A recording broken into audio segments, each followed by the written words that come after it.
Yeah, he's taking it. We'll leave the stage. Hello, this is Father Louis Skirty with Friends of the Word, a very special edition. Whenever I interview someone this important, it's a special edition. And my friend Bishop Thomas Donato is our guest today. Welcome, Bishop. Good to be with you, Lou. Thank you.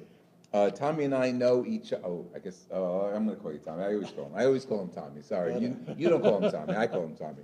Tommy and I know each other since I was a child, and the best story I have is when Bishop was in the seminary. I was still an altar boy at Holy Rosary, New Jersey City, and we used to look forward to the seminarians coming back for Easter and Christmas, and one of their tasks before Mass would be to tie the bows of the altar boys. Remember that? White for Easter and red for Christmas, for the midnight Mass. And we were tons of altar boys.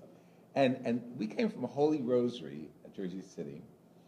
And our pastor was, well, eventually Monsignor Gerard Santora. What do you remember about him? He was a great man. In the end, I felt so sorry for him because of what happened. He just seemed to die away, but peacefully. And I was happy for him. He was a wonderful person, yes. Great preacher. He so influenced my preaching and my ministry. I remember when he used to come to the altar rail, no microphones. I was just going to say the same thing. Right? And he would preach right, and his voice would bellow through the whole church. We could use this kind of acoustics these days. Yeah, exactly. Okay, since we're graced to have a bishop as our guest, I'm going to read something from the documents of Vatican II on collegiality, and then we're going to speak about Bishop Donato's experience in Rome at the canonization of John Paul II and St. John Paul I. John 23rd. John 23rd. Collegiate unity is the apparent in the mutual diocese of individual bishops to particular dioceses and to the universal church.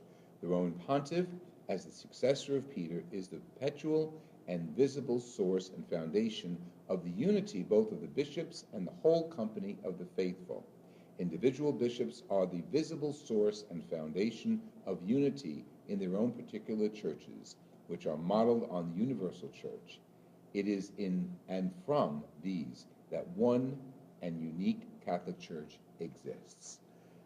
So every bishop acts collegially with the pontiff, the Bishop of Rome, and the Church Universal is touched from that one role of the Bishop of Rome. It's a beautiful experience. And I've been privileged now to have met up with 3 different popes in my role as a bishop, so I feel very happy. Have you met Francis? Well, came very close to him at the canonization. Oh, okay. That's not good. close enough that I could touch him, but enough to be with him.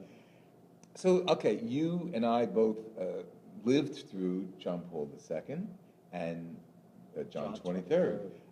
And the stories that you know, of course, from the inside, being a bishop in the church.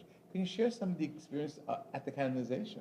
At the canonization, well, it was a dream of mine that when John 23rd died, that hopefully I would be alive when he would be canonized a saint. So it was something that I looked forward to someday, that it would happen in my life. And so when we went for the double canonization, it was quite a privilege for me.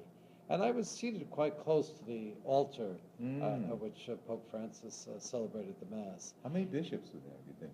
They claim at least 1,000, and I'm sure there were. There were quite a few cardinals. And of course, they're the ones who obstructed. The cardinals obstructed my view from seeing Francis, but such is life. And I couldn't get too close to him. So that just tells me that I have to go back to Rome someday and hopefully meet up with him, which we look forward to. It's the Ad Limina, which may take place in 3 years from now. Good. Explain to our audience what an ad limina visit is. Ad limina means to the threshold, and that literally means to go to the threshold of the tomb of St. Peter so that we can see our connection with him in the line of apostles and bishops down through the ages. And the bishops of each area present? Usually by region for the bishops of the United States, and we're in Region 3, all of New Jersey with Pennsylvania. Approximately 33 bishops, and there's a meeting that takes place between us and the Pope of the time, and different reports have to be given to him as we have to listen to different reports from the different congregations. That's great. And we did that 2 years ago with under Pope Benedict, and now I look forward to the day that I'll meet with Pope Francis. And it's every 5 years. Usually every 5 years. It varies. By the way, we are in a chapel here at St. Henry's Church. Why don't you just mention Okay. how Well, this chapel came to be? this chapel came about because the church is very large, and it's quite a bit of money to heat it or to air condition it and to light it. And with the weekday masses, we just decided it would be nice to create a little more intimacy. So this is a room that's used on the weekend as the cry room, as we refer to it. The children could look out into the sanctuary through these windows, and it helps them. But during the week, we decided that we would have a weekday chapel here, and we dedicated it to St. Benedict because the Benedictine sisters taught in the school when we had a school, which was closed approximately 27 years ago. And many of the women from the parish had the vocation to the Benedictine order. So we decided to give it a name of St. Benedict in their honor. That's great. And when we dedicated, if I may, Sure. there were still 12 sisters alive who had taught here or came from the parish. We had them here for the opening mass. We had a nice That's dinner with them. great. They were really, really privileged. Oh, wow, that's history, ongoing history in the making. And behind Bishop is a statue of St. Henry. Right. Well, this last year we decided that we would have a feast in honor of St. Henry. Carnival, a little different. And they thought it would be nice to have another little statue that we could use outdoors. Because the main statue of St. Henry is in a private chapel at the main entrance of our church. And this was made in the Philippines, brought back by our associate, Father Alfie, who's a Filipino. Isn't that And great? he was honored that his friend could actually make the statue, and they clothed it and brought it back to us. Beautiful. Thank So you. it's a Filipino art. Right. Beautiful. Piece of art. Excellent, Thank excellent. you. Okay, let's go back to the canonization. What were some highlights you remember being there in Rome? Well, the crowds were just incredible. It was incredible, and I was looking forward to getting a close-up picture of the Pope. And I had a position where I would be able to see him as he came with the Pope-mobile back to his residence. But I waited 45 minutes for him, Lou, and he just got farther and farther away and into the crowds, down to the Tiber. It was just a mass of people. Wow. But the solemnity of it all somewhat disturbed me because I was just so excited when the two popes were canonized and officially canonized. I was ready to applaud, and there was a silence that you could hear a pin drop. So it was very different from what I expected, but the feeling of just being there just was so great. And we were privileged to celebrate a mass at the tomb of John Paul II 2 days before the canonization.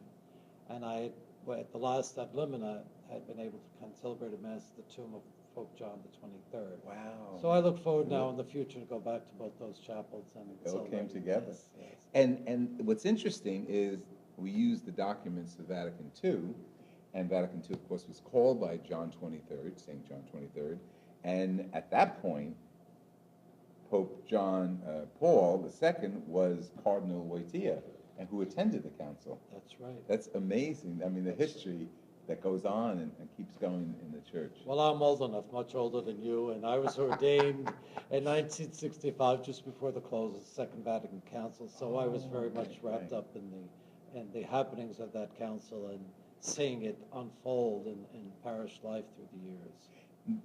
This will place us in historic reference to the council. Did you say your first mass in Latin or English?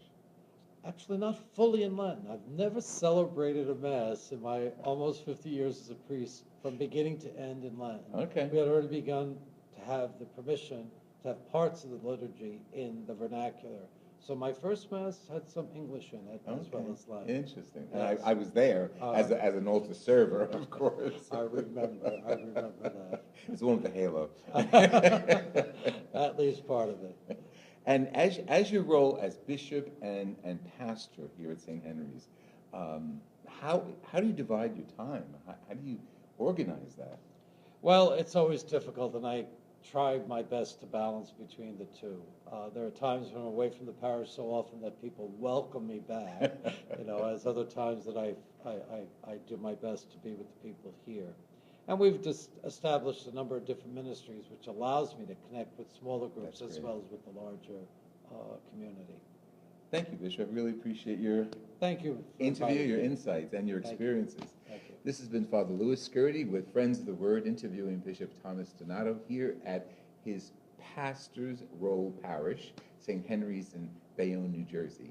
I'd like to hear from you, Father Louis Scurti at hotmail.com. God bless you.